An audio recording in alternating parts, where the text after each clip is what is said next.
For today's video nga mga bade, eto grabe itong napuntahan namin dahil napakalinis at napakaganda ng spot na to. Ang maganda pa dito hindi nakakasawa maligo kasi napakasarap ng tubig niya, napakapresko sa katawan. Tapos ang maganda pa dito naka-universal na dito sa taas ang pangmatanda, tapos dito naman sa baba ang pambata. Kaya habang mainit pang panahon, ito talagang isa sa mga pinakamagandang spot na puntahan. Kaya ano na, let's go! Syempre mga bade, si Logan nila ang gamit natin. Dito lang pala ang lokasyon niyan sa Malbar, Batangas. At bigla kami humahabol sa amin na tricycle tapos pinapatabi kami, hindi namin alam kung bakit. Akala ko kung ano na, nakita niya daw si Logan at nakilala niya kaya doon tayo hinahabol. Pare, malapit na kami dun sa Alulud Falls ngayon.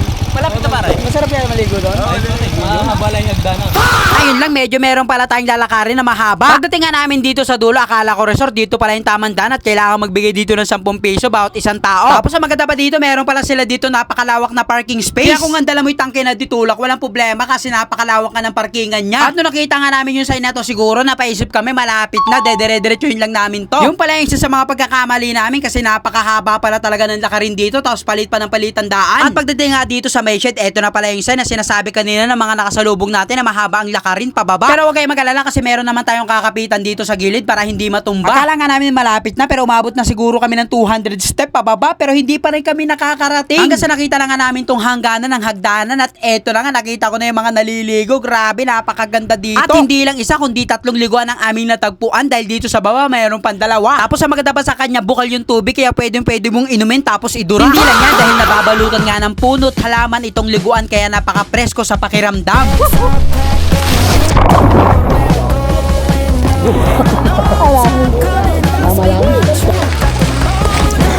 At dito naman sa babay, napakasarap din maligo kasi napaka-presko nga ng tubig at napakalamig. Tapos hindi lang yan, meron pa ditong kuweba na kapag pumasok ay wala ka na makikita sa labas. Pero hindi naman siya nakakatakot mga buddy. Maganda pa nga dito kasi mas nakaka-relax at meron nga napatak na mga tubig. At kahit nga marami kami ditong kasama maligo, malinaw pa rin ang tubig niya.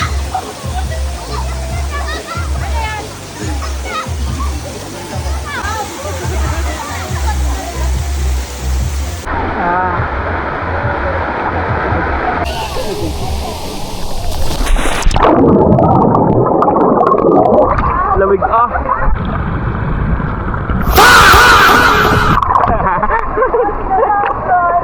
Grabe, sarap, nakaka-relax. Sobrang lamig ng tubig na. Lalo na kung mainit, lalo mas maganda dito. At dahil wala nga tayong dalang tubig mga buddy, eto dito na lang kami kumuha sa bukal. Total, malinis din naman to. Buti na lang talaga nakahiram ako nito sa aking kapitbahay at eto, makakapagluto na tayo. Yun Habang nagluluto nga sila dyan, eto naman kami ni Buddy Abulo, naghahanap kami ng puno ng saging. Ang bala kasi namin ay magbubudol fight na lang para masarap talaga ang kain. Pero ang hirap pala humanap sa ganitong klase ng bundok, talaga wala kami makita kundi doon pa sa pataas. At si Buddy Abulo na nga lang umakyat kasi napakadulas ng daan. Tapos hindi pa ba to kundi mga buha-buhangin pa tong gilid-gilid niya. Kaya talaga namang napakahirap umakyat. At dito nga sa medyo malapit, meron siya nakita, medyo maliit nga lang pero pwede na yan, ang mahalaga mga 3 piraso. Bala ko sanang sumunod pero talagang napakadulas at hindi kaya. At maya-maya lang, eto na nga si Buddy, nakuha niya na yung mga kailangan natin kaya bumalik na kaagad kami dito sa aming kampo. Pagdating nga namin dito, ayun, luto na pala yung pansit kanto ni Diwata tapos nagluto pa siya dito ng kwek-kwek. Pagdapos yan, eto, nilagyan ko na ng design yung mga pagkain namin para magawa na namin ang aming budol pipe. Kaya eto na, let's go!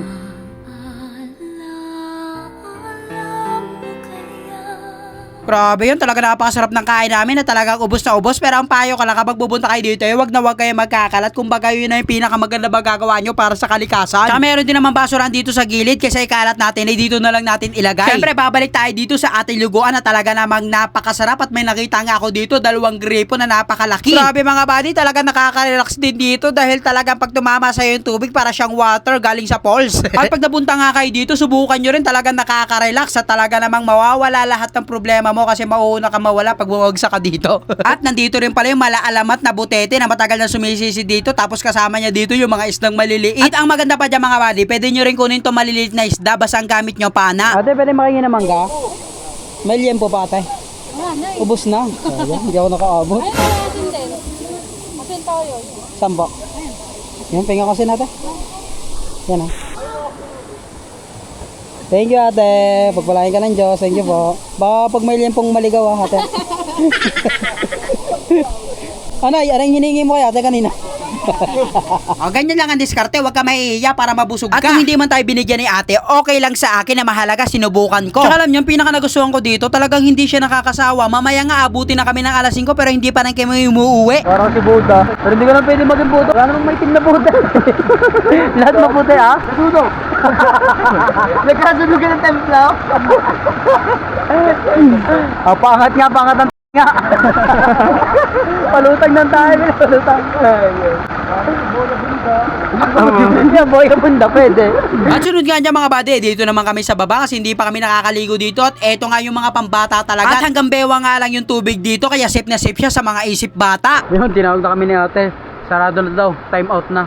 Alas 5 na daw, bawal na daw maligo at ililigpit na. At huwag kayong mag-alala kasi meron din banlawan dito tapos sa gilid dito meron tindahan. Pwede kayong bumili doon ng mga shampoo pero hindi na kami bumili, sayang. Ate, thank you po. Salamat po. Hi! Puto. Pagod din pala dito. Sa bintay. Yeah, sabi magche-change oil. Tukod ng makina mo.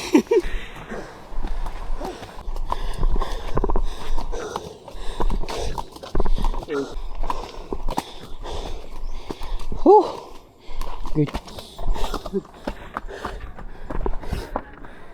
Badi, ilang step? Ilan? Ilang step? 256 step. Yun. Pag pupunta pala kayo dito, abutin ng mga 256 step. Pababa. Pataas. 256 ulit. At nung pauwi na nga kami, nagkaroon pa ng problema. Naputulan kami. At nagpasundo kami kay Kawa. Kailangan talaga magpalit na tayo ng sprocket set kasi napakahina ng hatak ng paraho natin. Hindi ko alam kung bakit. Pero sobrang hina. Talaga lang. At yun na nga mga buddy, alam nyo na medyo matitigil tayo sa ating mga nature trip. Bahala na kayo, I love you, ingat kayo. At huwag kalilimutan, keep moving forward. Jack Lot, subaybayan mo ko sa FB kasi kada araw may vlog ako na pampahap.